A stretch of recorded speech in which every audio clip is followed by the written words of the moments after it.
What's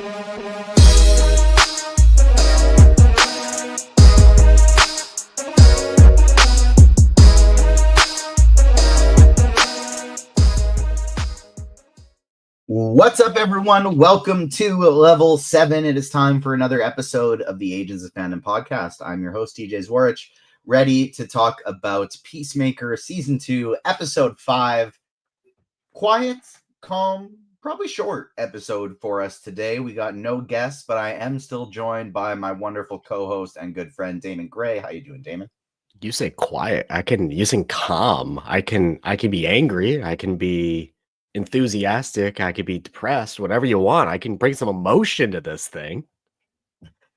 This is like my one period of the day that, like, I guess, it's technically work. We're working right now, but doesn't feel like I'm crazy busy. So it's just like the one like down period of the day to me. I got up early, drove my baby Natasha to daycare, drove my wife Ava to work, went to Costco, picked up some stuff because as soon as Ava's done work today, we are headed out of town, driving 5 hours to Edmonton for Edmonton Expo.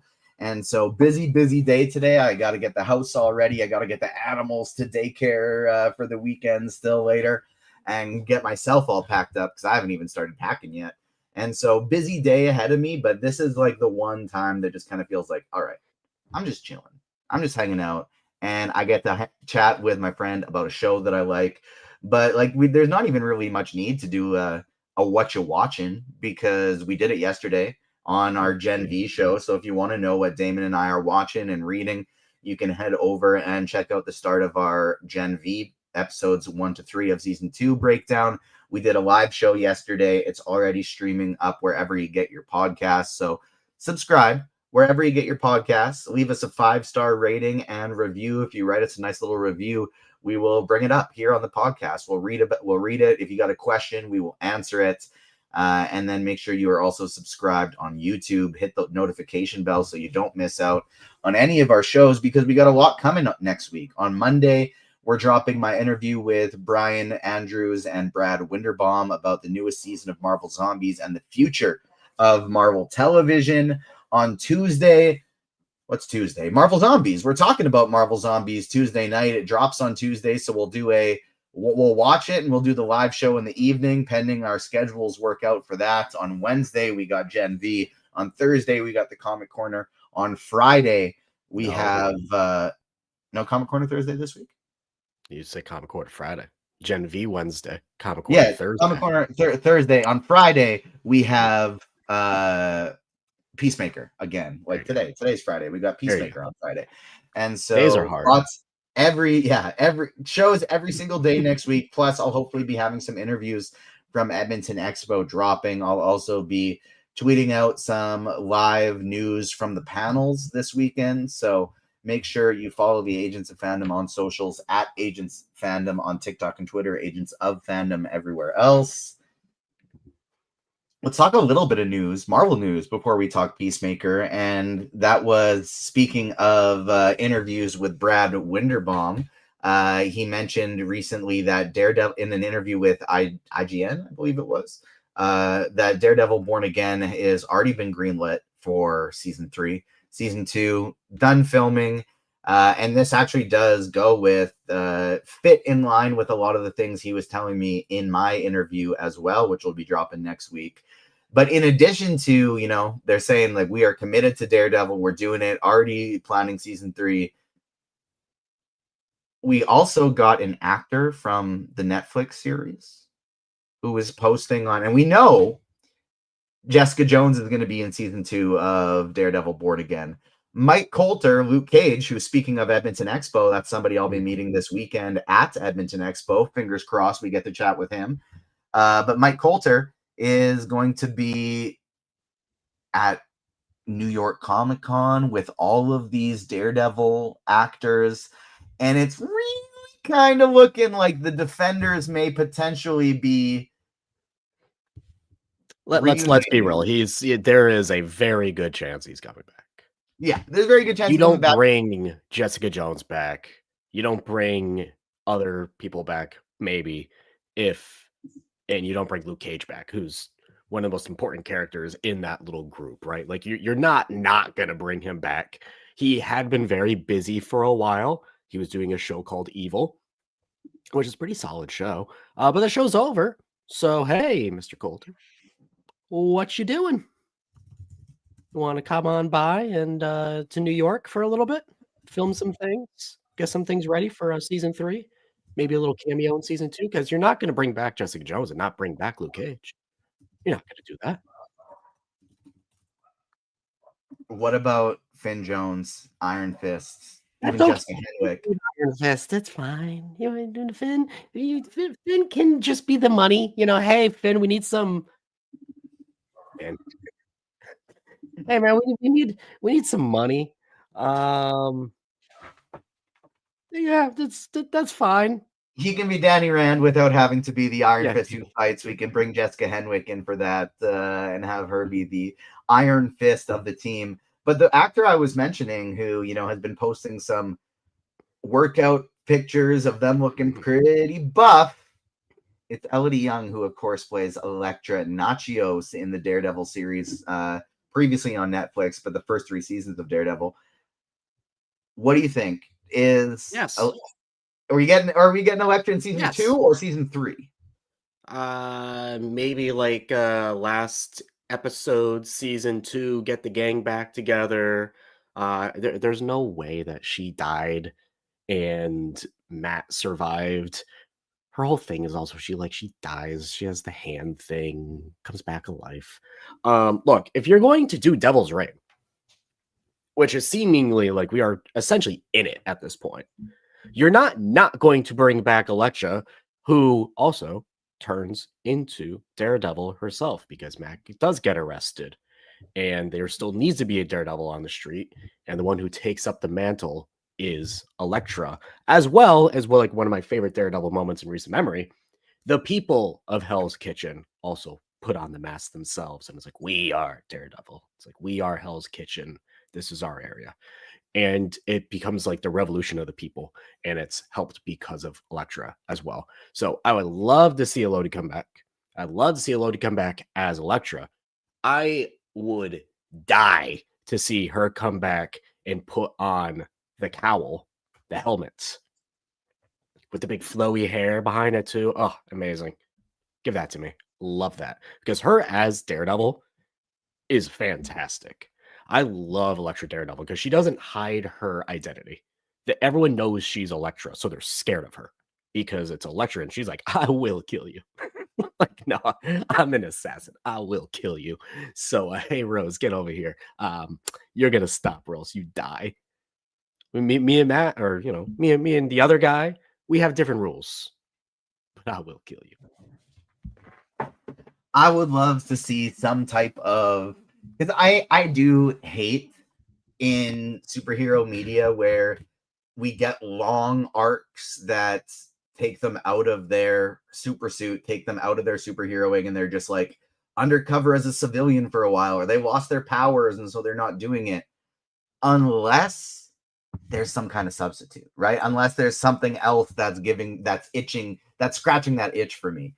And so it would be cool to see some kind of arc where Matt's like, I can't be Daredevil. What am I going to do? I got to go do this. I got to go be undercover in jail. I got to, whatever it is, what have you. Well, I was actually going to vigilante law, and I can't get caught because I'm in this big case. And so I'm going to stop being Daredevil for a while. And then who shows up out of the blue? He hasn't seen in a while.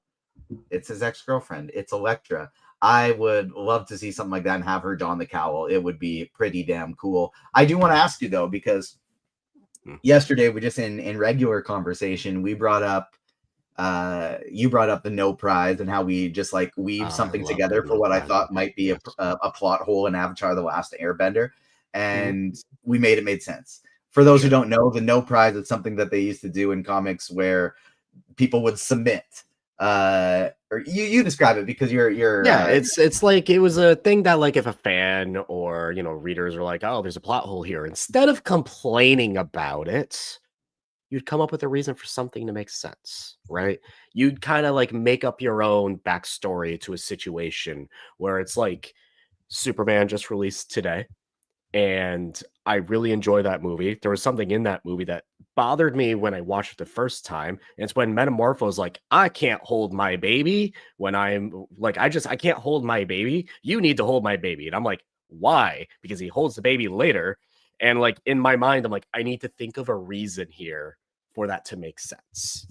Right? Instead of just complaining about it, you come up with your own reasons. So what people used to do is they used to submit their own little ideas, and you'd get in return, if your idea was good enough, you get a no prize, which is just a little piece of paper saying, hey, congrats.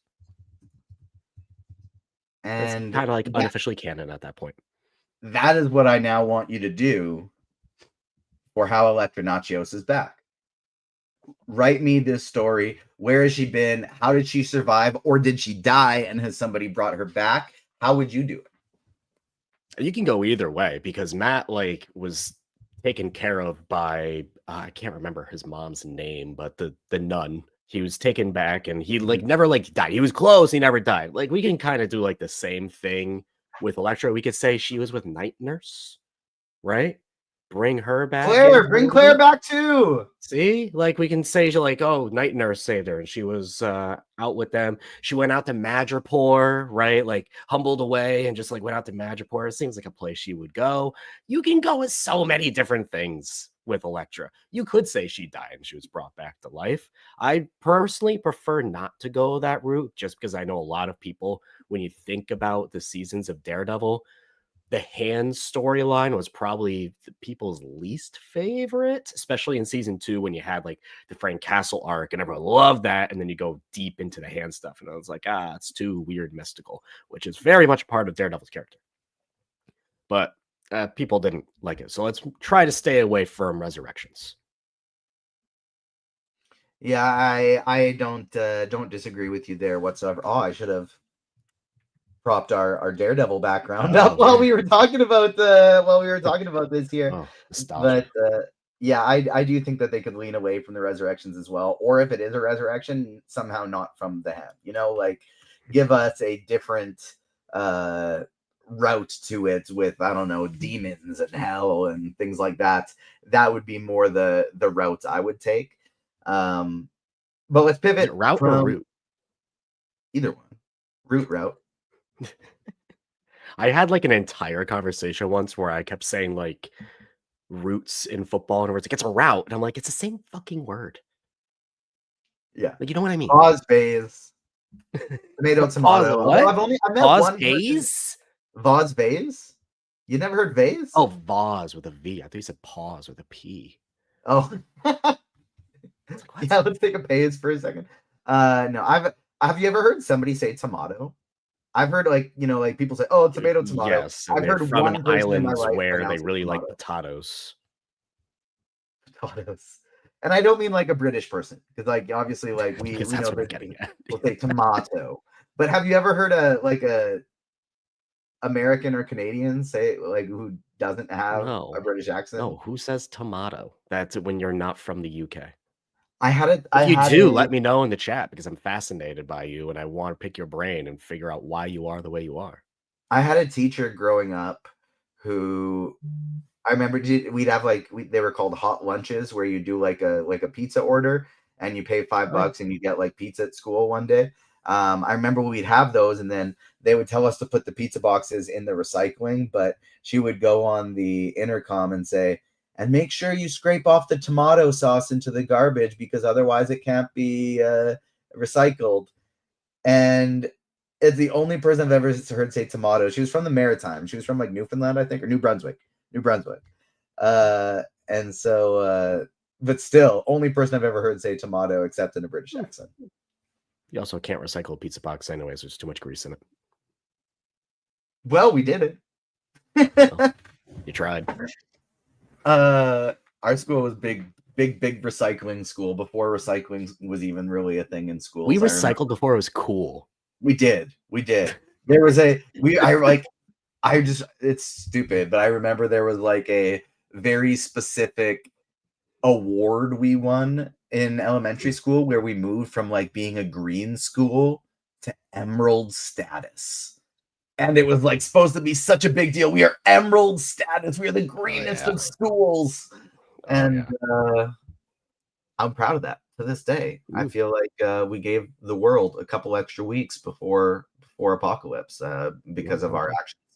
actions in Sister O'Brien School in Saskatoon. But let's talk about Happy Peacemaker. birthday. Uh, we're finally caught up. We're even now Yay! the same amount of episodes. What was your thoughts on episode 5, kind of like a spoiler-free perspective? We were talking this off screen, and episode 4 and 5 probably could have been one episode. It could have been. For some people, maybe they're happy that it wasn't because you're able to like dive deeper into just like a couple scenes a little bit longer, a little more character development, just character moments. This whole show so far, 5 episodes in, is just a very character-driven show. It's not a very plot-driven show because the plot could have been done like 2 episodes. Honest to God, like the overall plot of it all. But in reality, it's like it's diving deeper into the analysis, the psyche of these characters. So I think you and I are the same in this regard. We're both plot driven people. We like to theorize plot wise, we like to think about what's coming next, who could be coming next, and things in that regard, instead of just like, man, how sad was Chris Smith this week? Was he sadder than last week? And it's like, that's depressing. But I think this episode was fine. I think it was better than episode 4. I did not like episode 4. There's one aspect in these 2 episodes I just could not care less about, and I am so sorry. And that's the Eagle Hunter thing. Couldn't care less. I couldn't care less. And I think what I've learned about myself about this show is I really care the most when Earth 2, I'm just going to call it Earth 2 or Earth X, whatever we're going to call it, the other world, whenever that is in play, my ears perk up and I'm interested again. Whenever we're back on Earth Zero, main Earth, I'm like, all right, everyone's sad. We're sad. Oh, cool. This gets brought up, but it's like I want to get back to the other world because that's kind of like where everything keeps happening. We are, I think, finally going to get the reveal next week about whether or not this is a racist world, whether it's an Earth X type thing, or whether something else is off, or maybe it really is just going to be the perfect place for Peacemaker. We don't know, but I want to shout out Brandon Davis's interview with Jen Holland for the most recent episode where he brought it up to her. He was like, "What do you think of this theory?" And she was like, "Oh, I haven't heard that. Is that from a comic? I don't know about this comic." I She guess played it all off pretty I'll say, well. If she didn't, if they aren't going that route, she played it off pretty well. she played it off pretty well, but I almost feel like she played it off too well. Mm. Like she played it off so well that it was like, "Oh, why don't we start talking about something else?" Episode 6 to 8, big consequences for the DCU. Like they're gonna be. She And it did was almost very like she quickly played be it off like, too "Hey, you well. only So I'm have not to wait ruling like it out. another week." She did say like really quickly into it. I will say she's like, "You only have to wait another week or two to find out. Like we could speculate, or you could just wait." And I'm like, okay, so we'll see. Yeah, so I still think that one is a possibility. She is obviously a very good actor. She is ready, and not only is she a good actor, but she is married to the writer and the director and the head of the DCU. And so she knows the ins and outs and knows like, hey, make sure to avoid this stuff. She's good at her job and she gets like the double access. So it's not unexpected to me that she would be able to brush it off pretty easily.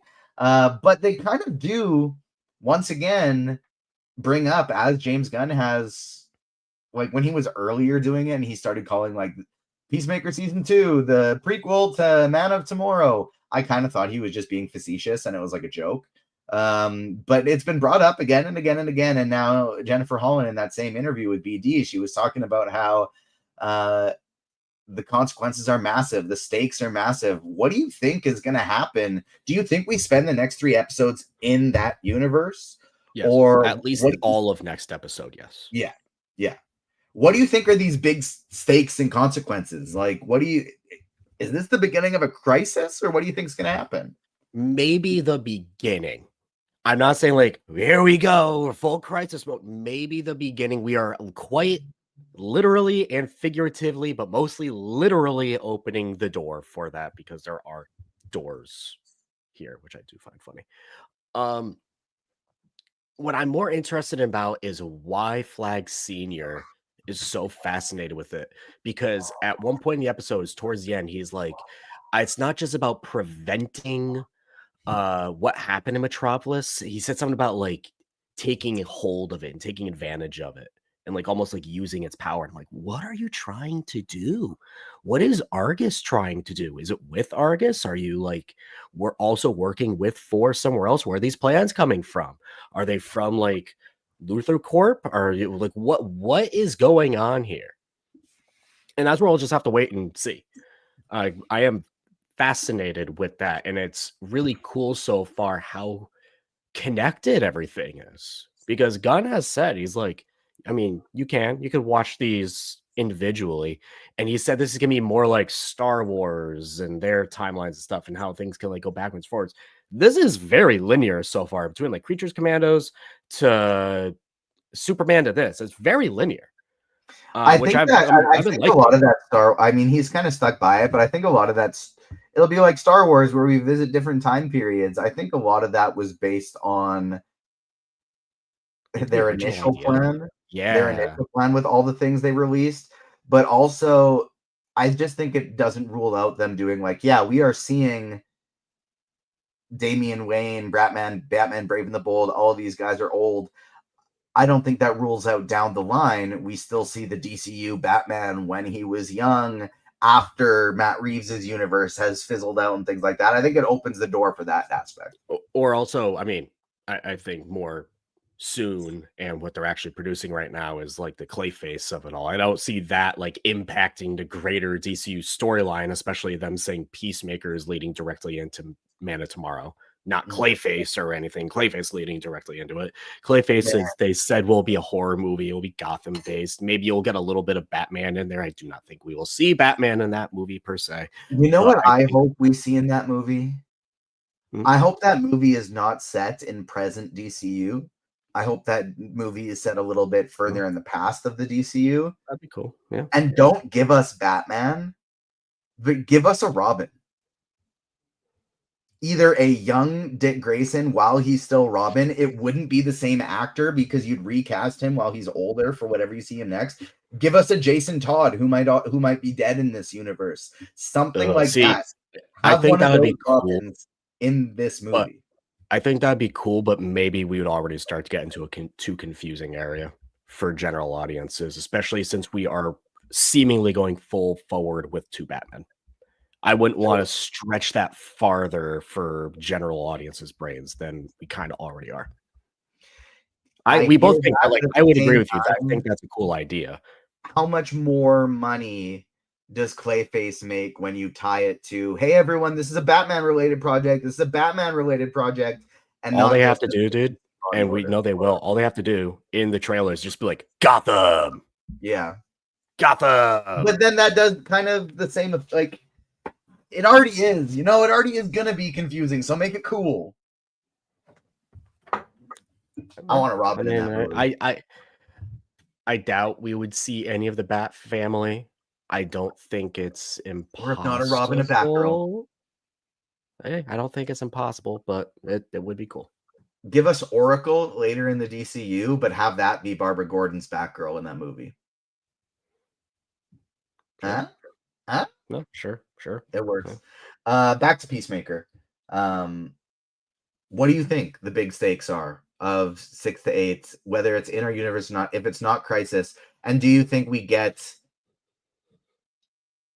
not including the Justice Gang members we have seen in Peacemaker already, do you think we get another DC character, either the version we know or not the version we know, whether that be Superman, Supergirl, Mr. Terrific, or a character we haven't seen yet?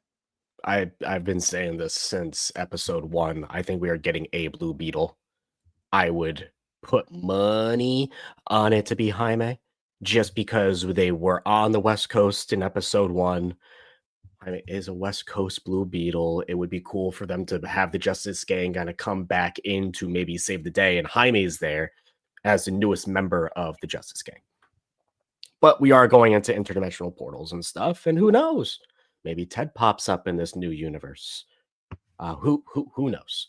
They do show seemingly the trio, the Peacemaker. I don't the top three, the top trio, Trio. whatever the top trio take down like a kaiju that is very similar to like the kaiju we see in Superman movie.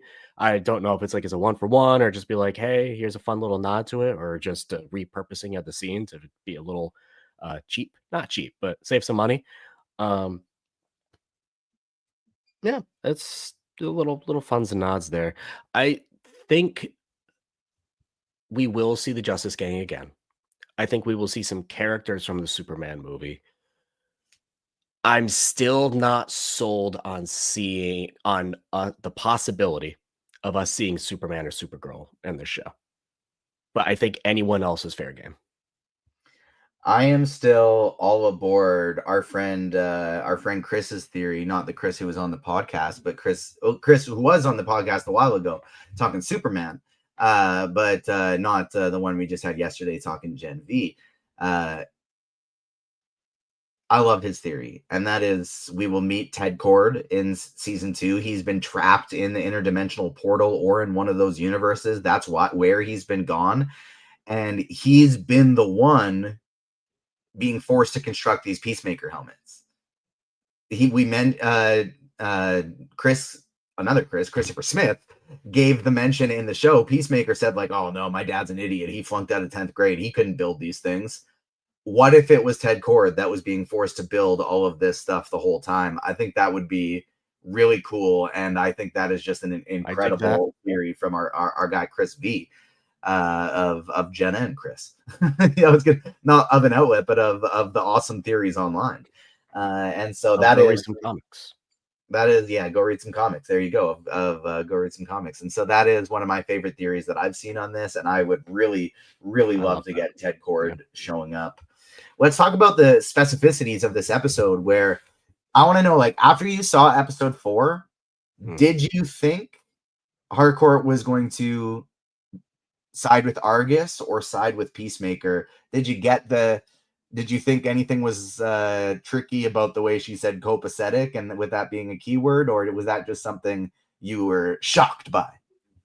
I'm not shocked at all. I'm not surprised by that at all. That they did as well as they could to make me think that she was going to side with Argus to get her job back. We've been seeing her at her lowest point, and then a lower point, and then even lower than that. So I think they did as well as they could. I just was not buying it. I was more buying the fact that I saw Eagly die, and I was like, no. And then right after that, James Gunn, man. You love your fake out deaths, bro. Got me good. But no, Eagly, I was not buying the fact that Harcourt was switching sides. I forgot to bring this up, but we were in theory mode, and we just kind of switched out of talking about Crisis because we got sidetracked. But no, it would be so hilarious if this universe the universe Peacemaker is currently in gets wiped out, but he somehow makes it back, and Peacemaker is the harbinger character of Crisis. Where I can see that, dude. Coming, and it's just freaking John Cena.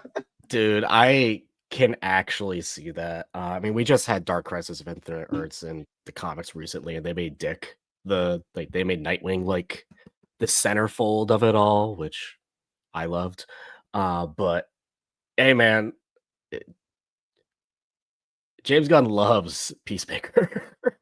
So in reality, it should be Superman. It should almost always be Superman. But there's not an impossible probability of it being Peacemaker if they do that, which would be funny. And John Cena just doing his little dance. Yeah. It would be a James Gunn thing to do, I think, and we know that he loves Peacemaker. There was a lot of I feel like there was a lot of action in this episode, but not a lot to necessarily talk about. Like, we have the constant switch ups where Flag Senior knew Harcourt was going to save Peacemaker and get in Bordeaux's line of fire, and this is why he lined it up that way. And it just kind of goes like constant back and forth until eventually Peacemaker pops in the other universe. He closes the door and it's locked. There's currently no way of getting back to him. How do you think he gets found, and who do you think finds him?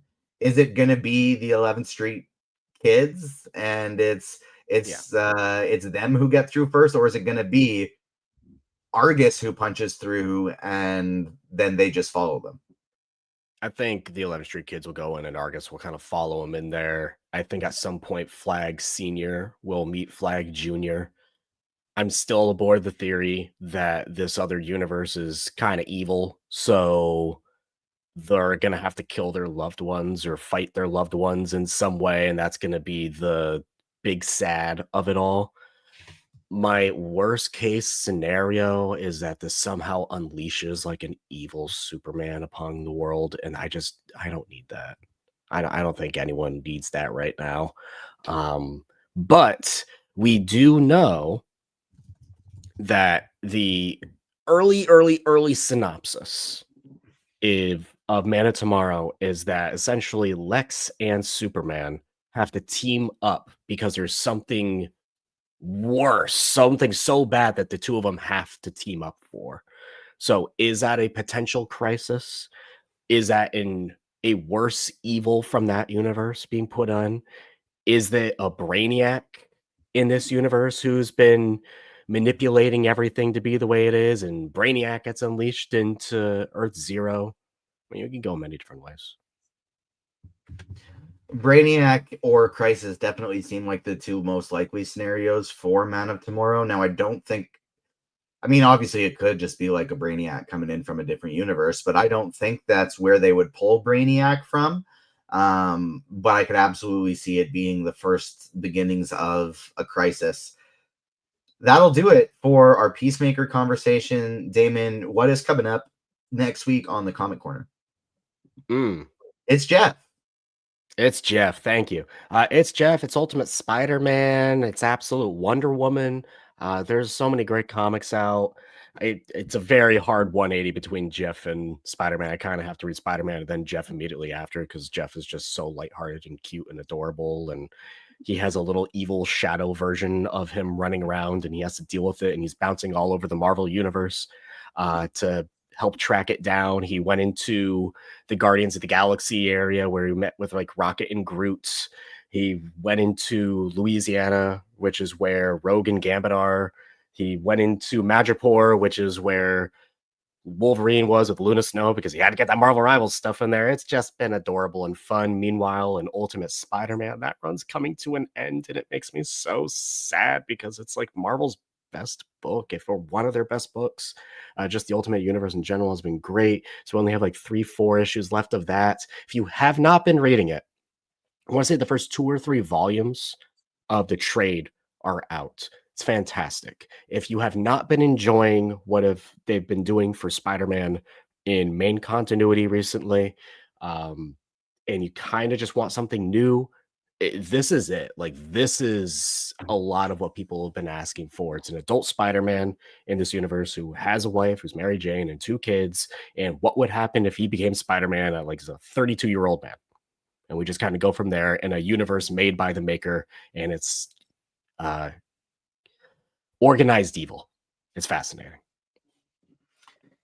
Make sure you're subscribed on YouTube and wherever you get your podcasts to the Agents Fandom so you don't miss out on the Comic Corner dropping every Thursday morning. We got a busy and stacked week next week, so you want to be hitting the notification bell as well. We also ask that you hit the like button on this video. Help us grow this community, battle that YouTube algorithm, get us known a little bit so we can keep doing these fun things like interviewing Brad Winterbaum and Brian Andrews, which will release on Monday, talking about Marvel Zombies and the future of the Marvel television universe. We'll also be talking some Marvel Zombies on Tuesday night. We'll be talking Gen V on Wednesday, Comic Corner Thursday, and then Peacemaker on Friday. We'll hopefully have some interviews from the Edmonton Expo dropping over the next few days. And I think we should have a Alien Earth full season breakdown coming over the next week or so as well. So stay tuned for that one. Make sure you're subscribed. Leave us a 5-star rating and review. And make sure you follow the Agents of Fandom on socials at Agents Fandom on TikTok and Twitter, Agents of Fandom everywhere else. Damon, is there anything else I have forgotten about or we need to tell the people about before we get out of here? I'm just excited for these next 3 episodes of Peacemaker. They've been saying that these last 3 feel like a whole new season. I've seen some people say that this episode felt like almost a season finale in a way, and in a way I can agree. But so far, like the first 5 episodes, I thought were fine. And what's been keeping me going is hearing the cast and Gunn being like 6, 7, 8 feels like a totally new thing. And I'm just kind of like, cool, because this has been fine. I'm hoping for something that pushes me to that next level with this show and the DC universe. So I'm looking forward to it. I was hoping at some point we get some kind of email and it'd be like, you've received screeners for Peacemaker episode 6 to 8. But Gunn No, has there's said, like, no. nobody's seeing these. Nobody is seeing these early. And so I'm excited for what might be coming as well. We'll be talking about that next week. Thank you so much for tuning in, everybody. Hit the like button on the way out. We will catch you next time on behalf of myself and Damon. Peace.